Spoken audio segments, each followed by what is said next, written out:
Tidak terasa waktu kita sudah tiba di segmen keempat pemirsa dalam Bukan Perempuan Biasa Net TV Sulsel. Kita kembali ke Bunda Hadijah. Nah, seiring berjalannya waktu ya, bisa dikatakan memang bahwa proses ini sangat menentukan hasil. Bagaimana sih awalnya Bunda ini berjuang suka dukanya, kemudian menjadi seorang businesswoman, seorang yang merantau dari daerah ke Makassar, dan alhamdulillah sudah terlihat hasilnya hari ini. Itu gimana perjuangannya atau suka dukanya? Wow, luar biasa. Kalau mau flashback ya, flashback bagaimana proses perjalanan sampai di titik ini luar biasa. Mulai saya berangkat ke Papua ikut suami waktu itu, saya sudah pernah melakukan banyak hal. Beberapa kegiatan-kegiatan yang saya lakukan memang lebih mengarah kepada memang gini, saya orangnya tidak suka diam gitu kan. Suka produktif. Iya, ya? Sejak menikah itu saya sudah mulai jualan nitip-nitip kue di supermarket. Nah, kemudian pada saat itu setelah suami tugas di Papua, kami kembali ke Sulawesi Selatan. Waktu itu suami tugas di daerah Goa, Kabupaten Goa. Boleh tahu Bapak suaminya ini suami saya kebetulan profesinya sebagai konsultan juga, tetapi dia di teknik gitu. Jadi ritme kerja beliau itu dari daerah ke daerah gitu. Jadi 1 tahun di sini, 1 tahun di sana gitu. Dan saya dari Papua itu pindah ke Kabupaten Goa. Habis dari Goa kemudian suami ditugaskan ke Aceh waktu itu. Ke Aceh. Jadi Papua, Goa, Aceh. Iya, saya pernah di Banda Aceh waktu itu. Itu tahun 1997. Saya di Aceh. Kemudian setelah Aceh suami sampai tahun saya berada kan sempat terjadi itu tsunami itu iya, di Aceh. Itu tidak lama setelah saya tinggalkan, mungkin sekitar 1 tahunan kalau nggak salah itu. Iya, saya kebetulan tinggal di daerah Aceh Besar waktu itu. Nah, setelah dari Aceh itu suami ditugaskan ke daerah waktu itu kembali ke Sulawesi, tugas di Kabupaten Sinjai waktu itu. Kemudian setelah itu pindah lagi ke daerah Sumatera. Sumatera bagian? Sumatera Barat. Padang ya? Padang, waktu itu saya tinggal di daerah Payakumbuh. Ya. Jadi alhamdulillah sih proses perjalanan waktu seperti itu. Nah, kemudian saya mengenal dunia bisnis, bisnis jaringan itu pada saat saya kembali ke Sulawesi Selatan tahun 2000 berapa ya, lupa saya, 2007 kalau nggak salah. Ya. Saya 2007, di situ saya mulai kenal bisnis jaringan. Saya lupa, saya pernah juga aktif di dunia partai. Itu tahun berapa tuh? Tahun 2008 kalau nggak salah. 2008, 2009 masuk ke 2010. Pernah. Jadi saya terlibat di situ, tapi sebagai ini aja sih, maksudnya bukan sampai yang mencalonkan, enggak, cuman sebagai ini istilahnya, ikut-ikut meramaikan gitu. Iya. Kemudian jadi kader-kader kecil ya, gitu betul, ya? kader-kader kecil waktu itu aktif banget waktu itu. Nah, setelah itu saya mulai ikut bisnis jaringan. Saya pernah buka warung. Itu tadi kembali hobi saya masak sampai sekarang. Buka warungnya di? Iya, saya di daerah BTP. Pernah di rumah awalnya di rumah, ternyata banyak peminatnya. Jadi saya jualan lauk-lauk yang sehari-hari aja gitu. Nah, di situ banyak.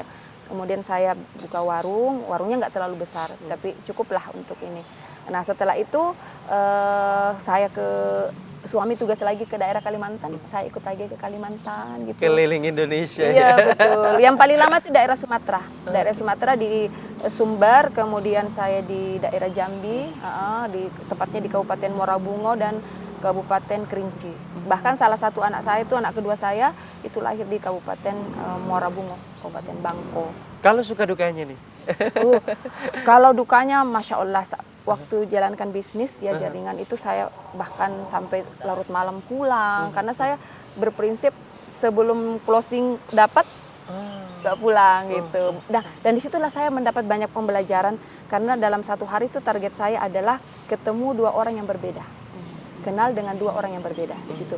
Nah, kemudian dari kalau sukanya banyak teman, alhamdulillah banyak ilmu. Kemudian memang dari pengalaman-pengalaman itu yang mengajarkan saya untuk bagaimana kemudian bisa menjadi seorang seperti saat ini dalam hal komunikasi. Itu yang saya benar-benar saya apa ya, Pernah ditolak gak?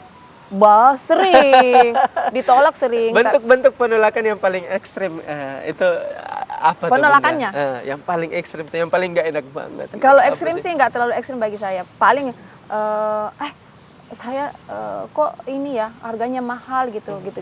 Kalau untuk yang benar-benar kayak menghina enggak lah.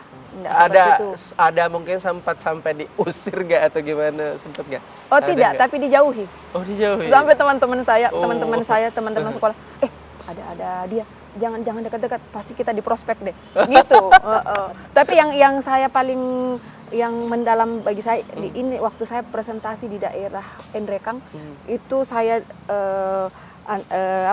jalan di sebelah sini itu jurang kiri kanan itu pendakian, sampai dalam kok sampai seperti ini ya untuk ketemu orang gitu, sampai seperti itu. Banyak sih. Itu masih di herbal atau sudah di masih di kecantikan? herbal. Oh, kalau kecantikan alhamdulillah. Kalau ke kecantikan kemana-mana udah terbang ke beberapa provinsi semua.